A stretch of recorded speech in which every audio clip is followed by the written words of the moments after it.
നമുക്ക് നല്ല ഗൈഡൻസ് ആയിരുന്നു സഹകാരിയിൽ നിന്ന് കിട്ടിയിരുന്നത്. ചിലതൊക്കെ നമുക്ക് കാണുമ്പോൾ തോന്നും ഇത് പഠിക്കണോ വേണ്ടയോ. ചില ഷോർട്ട് കട്ടൊക്കെ എക്സാമിന് പോയപ്പോഴാണ് ഒരു ഗ്രിഡ് ലൈൻസിൻ്റെ ഷോർട്ട് കട്ട്, അത് പഠിച്ചുകൊണ്ടിരുന്നപ്പോൾ ഞാൻ വിചാരിച്ചു ഇത് പഠിക്കണ്ട, ഇതൊന്നും ചോദിക്കത്തൊന്നുമില്ലായിരിക്കും ഇങ്ങനെ. പക്ഷെ അവിടെ ചെന്നിരുന്നപ്പോഴാണ് എനിക്ക് മനസ്സിലായത് അന്ന് അത് സ്കിപ്പ് ചെയ്തിട്ട് പോയായിരുന്നെങ്കിൽ ഒരു മാർക്ക് എന്ന് പറയുമ്പോൾ നമുക്ക്. ശരണ്യ ഒരുപാട് കഷ്ടപ്പെട്ടതിനുള്ള പ്രതിഫലമാണ് ഇപ്പോൾ കിട്ടിയ റാങ്ക്. അമ്മയ്ക്ക് സുഖമില്ലായിരുന്നപ്പോഴും അമ്മ രാത്രിയിലൊക്കെ എണ്ണീറ്റ് വിളിക്കുകയൊക്കെ ചെയ്യുമായിരുന്നു. അങ്ങനെ ഭയങ്കര ബുദ്ധിമുട്ടായിരുന്നു. പിന്നെ ഒരുപാട് പേര് കളിയാക്കുകയൊക്കെ ചെയ്യുമായിരുന്നു, നമ്മൾ പഠിക്കാൻ പോകുന്ന കണ്ടുകൊണ്ട് കളിയാക്കുകയൊക്കെ ചെയ്യുമായിരുന്നു. പക്ഷേ അവർക്കൂടുള്ള മറുപടിയാണ്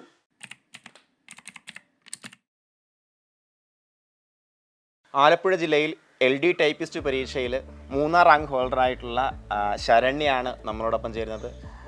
ഏതൊരു വിജയിയായിട്ടുള്ള പുരുഷൻ്റെ പിന്നിലും ഒരു സ്ത്രീ ഉണ്ടാകുമെന്ന് പറയുന്ന പോലെ ഏത് വിജയിയായിട്ടുള്ള ഒരു സ്ത്രീയുടെ പിന്നിലും ഒരു പുരുഷനും ഉണ്ടെന്ന് തെളിയിച്ചിരിക്കുകയാണ് ശ്രീ ഗോപകുമാർ.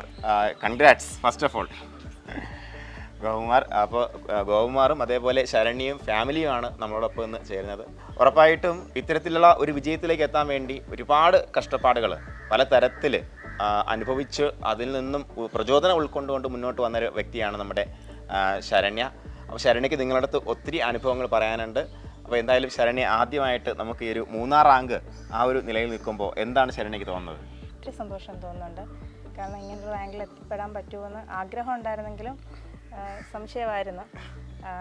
പക്ഷേ എത്തിയതിൽ സന്തോഷം. ദൈവത്തോടും എല്ലാവരോടും നമ്മളോട് സപ്പോർട്ട് ചെയ്ത എല്ലാവരോടും നന്ദി പറയുന്നു. സപ്പോർട്ട് എന്ന് പറയുമ്പോൾ പ്രധാനമായിട്ടും നമുക്ക് സത്യം പറഞ്ഞ ഈ റാങ്ക് ആത്മാർത്ഥത ആർക്കാ സമർപ്പിക്കാറുള്ളത്? സമർപ്പിക്കാനുള്ളതെന്ന് പറഞ്ഞാൽ ഇവർക്ക് നമ്മൾ വീട്ടിൽ നമ്മൾ മാത്രമേ ഉള്ളൂ ഇപ്പോഴേ. പിന്നെ നമുക്കതുകൊണ്ട് സപ്പോർട്ടും ആദ്യമൊക്കെ എല്ലാവരോടും PSC പഠിക്കുകയാണെന്ന് പറയുമ്പോൾ നമുക്ക് സന്തോഷമായിരുന്നു. പിന്നെ കുറച്ച് നാൾ കഴിയുമ്പോഴത്തേക്ക് നമുക്ക് ആ ഒരു സപ്പോർട്ട് സമൂഹത്തിൽ നിന്നൊന്നും കിട്ടത്തില്ല. നമ്മളങ്ങനെ പിന്നീട് കുറേ നാൾ കഴിഞ്ഞപ്പോഴത്തേക്ക് ഇത് നമ്മൾ ഈ ഫീൽഡ് മാറി നമ്മൾ ജോലി ചെയ്യാണ്, വർക്ക് ചെയ്യാണ് ഓൺലൈനായിട്ട് എന്ന് പറഞ്ഞാണ് നമ്മൾ പിന്നീട്.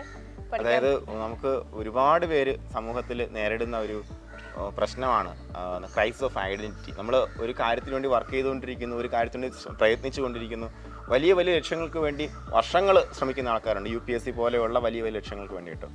അപ്പോൾ നമുക്ക് ആ ഒരു സമൂഹത്തിലുള്ള ഒരു പൊതുവായിട്ടുള്ള കാഴ്ചപ്പാടെന്ന് പറയുമ്പോഴത്തേക്കും വിജയത്തിലേക്ക് എത്താത്ത ആൾക്കാരെ അല്ലേ, അവരെ എപ്പോഴും പാർശ്വവൽക്കരിക്കപ്പെടുന്ന തരത്തിലൊരു അപ്രോച്ച് പലപ്പോഴും സമൂഹത്തിൻ്റെ ഭാഗത്ത് നിന്ന് ഉണ്ടാകാറുണ്ട്.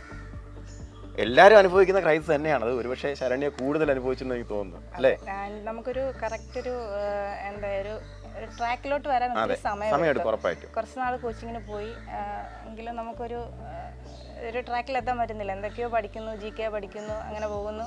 പിന്നെ നമ്മുടേതായിട്ടുള്ള കാര്യങ്ങൾക്ക് എല്ലാത്തിനും നമ്മൾ തന്നെ പോകണം. അങ്ങനെ വരുമ്പോഴത്തേക്ക് നമുക്കൊരു കണ്ടിന്യൂറ്റി കിട്ടുന്നില്ല.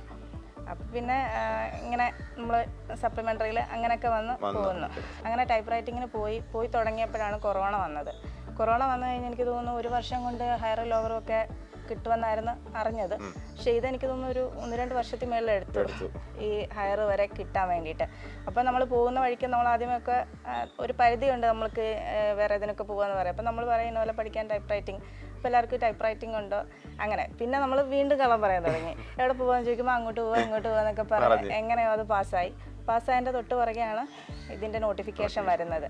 അങ്ങനെ ആദ്യത്തെ എക്സാമാണ്. അന്നേരം നമുക്കൊരു ധാരണയില്ല എങ്ങനെ പഠിക്കണം. അപ്പോൾ കുറച്ച് യൂട്യൂബൊക്കെ നോക്കി എന്തൊക്കെയോ ക്ലാസ്സൊക്കെ പഠിച്ചു. അങ്ങനെ മലയാളം ഇംഗ്ലീഷും ഒക്കെ പഠിച്ച് ഇവിടുന്ന് ഒക്കെ ടൈപ്പ് റൈറ്റിങ്ങിൻ്റെ ഒക്കെ ക്ലാസ്സൊക്കെ കാണുന്നുണ്ട്. അങ്ങനെ ഇരുന്നപ്പോഴാണ് പുള്ളിക്കാരൻ്റെ അമ്മയ്ക്ക് സുഖമില്ലാണ്ട് വരുന്നത്. അങ്ങനെ അമ്മ സ്ട്രോക്ക് വന്ന് കിടപ്പിലായി.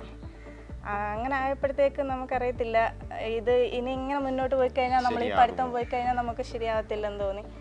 പിന്നെ വീണ്ടും ഇതുപോലെ ഓൺലൈനായിട്ട് ജോലിയാണെന്ന് പറഞ്ഞു നമ്മൾ. അപ്പോഴാണ് സഹകാരിയുടെ അന്നേരം എൻ്റെ ഒരു കൂട്ടുകാരി വിദ്യ, എനിക്കങ്ങനെ കുറച്ച് കൂട്ടുകാരുണ്ട്. അവരെ വിദ്യയും അഞ്ചു, രമ്യ, അങ്ങനെ കുറച്ച് പേരാണ് നമ്മൾ ഈ ഒരു ഫീൽഡിൽ നമ്മൾ നല്ല ഇതായിട്ട് നിന്നത്.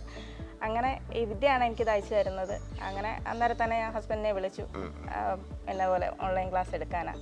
പുള്ളി എങ്ങനെയാണോ ഇതിന് പോകണോ, നിനക്ക് എന്താണോ ശരിയെന്ന് തോന്നുന്നത് അതെന്തിനാന്ന് വെച്ചാൽ പൊക്കോളാൻ പറയും. വേറെ ആരും ഇല്ല. അപ്പോൾ നമ്മൾ കൊച്ചുകുട്ടികളായിരിക്കുമ്പോൾ വീട്ടിൽ അച്ഛനമ്മ പഠിക്കുവാണോ എന്താണേലും നമ്മുടെ റിസ്ക് ആണ്.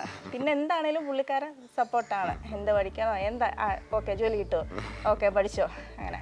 പിന്നെ ഇതിനാണെങ്കിൽ തന്നെ എത്ര നാൾ വേണേലും നമ്മുടെ ഏജ് ഓവർ ആവുന്നവരെ പഠിക്കാനും പുള്ളിക്കാരന് അങ്ങനെയൊക്കെ ഒരു പങ്കാളിയെ കിട്ടുക എന്ന് പറയുമ്പോൾ ശരിക്കും പറഞ്ഞാൽ ഡിവൈൻ എന്നേ പറയാനുള്ളൂ. പലപ്പോഴും നമുക്ക് ഈ പറഞ്ഞ പോലെ സപ്പോർട്ടില്ലായ്മയാണ് എല്ലാവരും നേരിടുന്ന പ്രധാനപ്പെട്ട പ്രശ്നം. അപ്പോൾ ആ കാര്യത്തിൽ ശരണി ഭാഗ്യവതി കൂടി ആയിരുന്നു. മോളെ കൊണ്ടാണെങ്കിലും നമുക്ക് അപ്പോൾ ഈ 2 മാസം കൊണ്ട് ജൂൺ 2-ാം തീയതിയാണ് ക്ലാസ് എനിക്ക് കിട്ടുന്നത്. അങ്ങനെ സാറിനെ ഉടനെ വിളിച്ച് ക്ലാസ് എടുത്തു കഴിഞ്ഞപ്പോഴും നമുക്ക് മോളുടെ കാര്യം, പുള്ളിക്കാരത്തിനെ സ്കൂളിൽ വിടുന്നത്, വരയ്ക്കാൻ, ഡാൻസ്, അങ്ങനെ കുറച്ച് കാര്യങ്ങളൊക്കെ ഉണ്ടായിരുന്നു. അപ്പം ഞാൻ മോളോട് പറഞ്ഞു തൽക്കാലം ഇതൊക്കെ അങ്ങ് നിർത്താം നമുക്കൊന്ന്, അല്ലെങ്കിൽ അമ്മയുടെ കാര്യം കഴിഞ്ഞിട്ട് അമ്മ കിടപ്പിലാണ്, അപ്പോൾ A to Z അമ്മയുടെ കാര്യങ്ങൾ നമ്മൾ ചെയ്യണം. അന്നേരം പുള്ളിക്കാരത്തിയോട് പറഞ്ഞ് അമ്മ എന്നെങ്കിൽ ഇതെല്ലാം ഒന്ന് സ്റ്റോപ്പ് ചെയ്യുക. പുള്ളിക്കാരത്തിക്ക് ഇപ്പോൾ ഡാൻസ് ഒക്കെ ഭയങ്കര, അപ്പോൾ പുള്ളിക്കാരത്തി ഓക്കെ ഇത് കഴിഞ്ഞിട്ട് മതിയെന്ന് പറഞ്ഞു. അങ്ങനെ ആ 2 മാസം അമ്മയുടെ കാര്യങ്ങൾ കഴിഞ്ഞ് നമുക്ക് പറ്റുന്നത് പോലെയൊക്കെ എന്ന് വെച്ചാൽ പുറത്തുനിന്നൊന്നും പഠിക്കണ്ട, ഇത് മാത്രം പഠിച്ച് നമുക്കെല്ലാം കറക്റ്റ്. പിന്നെ നമ്മൾ പഠിച്ചില്ല, ഇച്ചിരി ഉഴപ്പി നമ്മൾ എക്സാം എഴുതുന്നില്ലെന്ന് കണ്ട ഉടനെ നമ്മളെ വിളിക്കാനും, അപ്പം നമുക്ക് അങ്ങനെ ഒരു അതുല്യ മാഡം വിളിക്കും. അങ്ങനെ നമുക്ക് ഒരു പരീക്ഷ എഴുതണം, നമ്മളിങ്ങനെ നമുക്ക് ടോപ്പിക്ക് കവർ ചെയ്യാതെ പരീക്ഷ എഴുതാൻ പറ്റത്തില്ലല്ലോ. അപ്പം അന്നേരം വിളിക്കും, എന്താ ശരണ എക്സാം എഴുതിയില്ലേ, നമ്മൾ കാര്യം പറയും. അന്നേരം ഇത് എങ്ങനെ എഴുതിയിട്ട് അടുത്തത് തുടങ്ങാവുള്ളൂ എന്ന് പറഞ്ഞ് നമുക്ക് നല്ല ഗൈഡൻസ് ആയിരുന്നു സഹാരിയിൽ നിന്ന് കിട്ടിയിരുന്നത്. ചിലതൊക്കെ നമുക്ക് കാണുമ്പോൾ തോന്നും ഇത് പഠിക്കണോ വേണ്ടയോ. ചില ഷോർട്ട് കട്ടൊക്കെ എക്സാമിന് പോയപ്പോഴാണ് ഒരു ഗ്രിഡ് ലൈൻസിൻ്റെ ഷോർട്ട് കട്ട്, അത് പഠിച്ചുകൊണ്ടിരുന്നപ്പോൾ ഞാൻ വിചാരിച്ചു ഇത് പഠിക്കണ്ട, ഇതൊന്നും ചോദിക്കത്തൊന്നുമില്ലായിരിക്കും ഇങ്ങനെ. പക്ഷെ അവിടെ ചെന്നിരുന്നപ്പോഴാണ് എനിക്ക് മനസ്സിലായത് അന്ന് അത് സ്കിപ്പ് ചെയ്തിട്ട് പോയായിരുന്നെങ്കിൽ ഒരു മാർക്ക് എന്ന് പറയുമ്പോൾ നമുക്കത്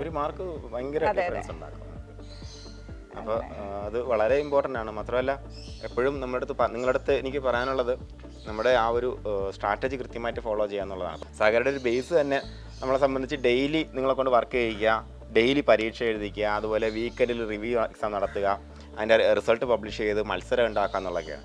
അപ്പോൾ ആ ഒരു മത്സരത്തിൽ എങ്ങനെയൊക്കെയാണ് അന്ന് ശരണ്യ പെർഫോം ചെയ്തുകൊണ്ടിരുന്നത്, അതായത് വീക്കെൻഡിൽ നമ്മുടെ മത്സര പരീക്ഷയിൽ? അത് ഇതിന് മുമ്പേ സാർ വെബിനാർ നടത്തിയപ്പോൾ പറഞ്ഞായിരുന്നു, നിങ്ങൾ എങ്ങനെയെങ്കിലും ഈ വീക്ക്ലി എക്സാമിൽ നിങ്ങൾ ആദ്യത്തെ ഒരു 10 റാങ്കിൽ വരുവാണെങ്കിൽ നിങ്ങൾക്ക് ഉറപ്പായിട്ടും നല്ല റാങ്കിലെത്താൻ പറ്റുമെന്ന്.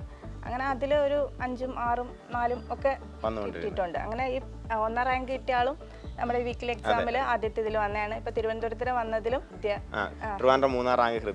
അവരെല്ലാരും ഈ 10നുള്ളിൽ വന്നിട്ടുള്ള ആൾക്കാരാണ്. നമ്മളിപ്പോൾ അതെടുത്ത് നോക്കുന്നുണ്ട്. അങ്ങനെ മാക്സിമം ആ ഒരു 10നുള്ളിൽ വരാൻ ശ്രമിച്ചിരുന്നു. അപ്പോൾ എന്തായാലും ശരണ്യ, ഒരുപാട് സന്തോഷമുണ്ട് നിങ്ങളെപ്പോലുള്ള ആൾക്കാർ നിങ്ങളുടെ ലക്ഷ്യം കീഴടക്കിയിട്ട് മുമ്പ് വന്ന് വളരെ ആത്മവിശ്വാസത്തോടെ നിൽക്കുന്നത് കാണുമ്പോൾ. അപ്പോൾ നമ്മുടെ ഒരു സ്ഥാപനത്തെ സംബന്ധിച്ച് പറയുകയാണെന്നുണ്ടെങ്കിൽ നമ്മുടെ ഏറ്റവും വലിയ സന്തോഷം ഇത് തന്നെയാണ്. അപ്പോൾ ഇതുപോലുള്ള റാങ്ക് ഹോൾഡേഴ്സിനെ സൃഷ്ടിക്കുന്ന കാര്യത്തിൽ ഇത്രയും വലിയ സപ്പോർട്ട് കൊടുത്ത ഗോപകുമാർ, എന്താണ് വൈഫിനെ കുറിച്ച് എന്തൊക്കെയാണ് പറയാനുള്ളത്, ഒന്ന് പറഞ്ഞോളൂ. ശരണ്യ ഒരുപാട് കഷ്ടപ്പെട്ടതിനുള്ള പ്രതിഫലമാണ് ഇപ്പോൾ കിട്ടിയ റാങ്ക്. കാരണം രാത്രി 2 മണി വരെയൊക്കെ ഇരുന്ന് പഠിച്ചിട്ടുണ്ട്. ഞാനത് കണ്ടുകൊണ്ടിരിക്കുകയാണ്. ഞാൻ അന്നേരം പറയും നീ ഒന്ന് കിടക്കാനൊക്കെ പറയും, എന്തായാലും കേൾക്കത്തില്ല, പഠിക്കുമായിരുന്നു. അമ്മയ്ക്ക് സുഖമില്ലായിരുന്നപ്പോഴും അമ്മ രാത്രിയിലൊക്കെ എണ്ണീറ്റ് വിളിക്കുകയൊക്കെ ചെയ്യുമായിരുന്നു. അങ്ങനെ ഭയങ്കര ബുദ്ധിമുട്ടായിരുന്നു. പക്ഷെ അതിൻ്റെ ഇടയ്ക്കാണ് അവർക്ക് ഈ റാങ്ക് കിട്ടിയത്. നമുക്ക് ഈ 3ാം റാങ്കിനെക്കാളും നമുക്ക് അതിനേക്കാളും വിലപ്പെട്ടാണ് 1ാം റാങ്കിൽ തുല്യമാണ് 3ാം റാങ്ക് എനിക്ക്. അതുപോലെ കഷ്ടപ്പെട്ടുള്ള പ്രതിഫലമാണിത് കിട്ടിയത്, ദൈവാനുഗ്രഹം. പിന്നെ ഒരുപാട് പേര് കളിയാക്കുകയൊക്കെ ചെയ്യുമായിരുന്നു, പഠിക്കാൻ പോകുന്ന കണ്ടുകൊണ്ട് കളിയാക്കുകയൊക്കെ ചെയ്യുമായിരുന്നു. പക്ഷെ അവർക്കൂടുള്ള മറുപടിയാണ് ഉറപ്പായിട്ടും.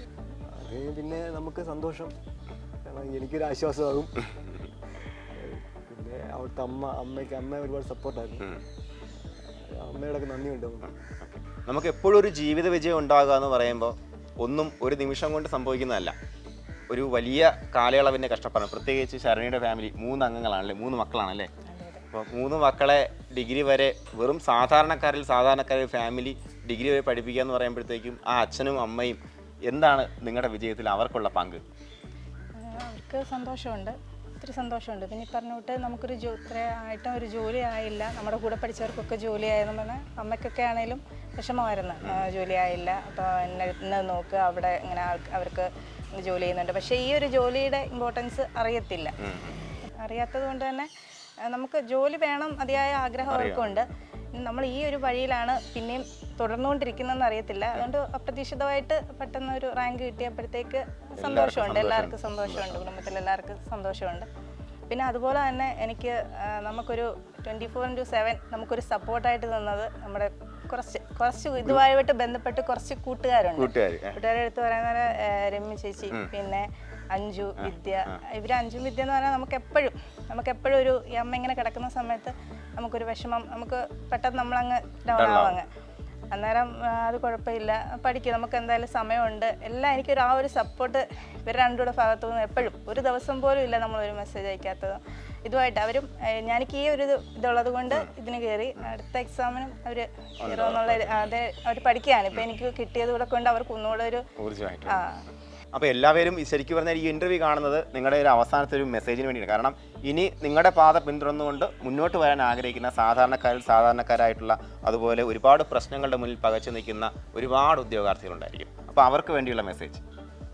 എന്നെ സംബന്ധിച്ച് ഒരു ആവറേജ് എന്ന് പറയാൻ പറ്റത്തില്ല, ഒരു ബിലോ ആവറേജ് സ്റ്റുഡൻ്റ് ആയിട്ട് പോലും എനിക്ക് ഇത്രയും പറ്റുമെന്നുണ്ടെങ്കിൽ എല്ലാവർക്കും നമ്മൾ കഷ്ടപ്പെട്ട് പഠിക്കുന്ന എല്ലാവർക്കും പറ്റുമെന്നാണ് എൻ്റെ ഒരു വിശ്വാസം. എന്നെ സംബന്ധിച്ച് ഈ എക്സാം നടക്കുന്ന സമയത്ത് ഒരു വലിയൊരു പ്രതിസന്ധിയാണ് എനിക്ക് വന്നത്. അതുവരെ ഒരു പ്രശ്നമില്ലായിരുന്ന സമയത്തും എനിക്കൊരു നല്ലതായിട്ടൊരു പരീക്ഷ അറ്റൻഡ് ചെയ്യാൻ പറ്റിയിട്ടില്ല. ഒരു മെയിൻ ലിസ്റ്റിൽ പോലും നല്ലൊരു റാങ്കിലെത്താനും പറ്റിയിട്ടില്ല. പക്ഷേ ഇതെൻ്റെ ഹസ്ബൻഡിൻ്റെ അമ്മ സുഖമില്ലാതെ കിടന്ന സമയത്താണ് എനിക്കിത് കഷ്ടപ്പെട്ട് ഞാൻ അതുപോലെ കഷ്ടപ്പെട്ടിട്ടാണ് എനിക്ക് ഈ ഒരു റാങ്കിലെത്താൻ പറ്റിയത്. അതുകൊണ്ട് എല്ലാവർക്കും പറ്റും. പക്ഷേ നമ്മുടെ സാഹചര്യത്തെ നമുക്ക് പ്രതികൂല സാഹചര്യമാണെങ്കിലും അതിനെ അനുകൂലമാക്കി പഠിക്കുന്നവർക്ക് എന്നും വിജയം ഉറപ്പാണെന്നുള്ളതാണ് എനിക്ക് കൊടുക്കാനുള്ള ഒരു മെസ്സേജ്.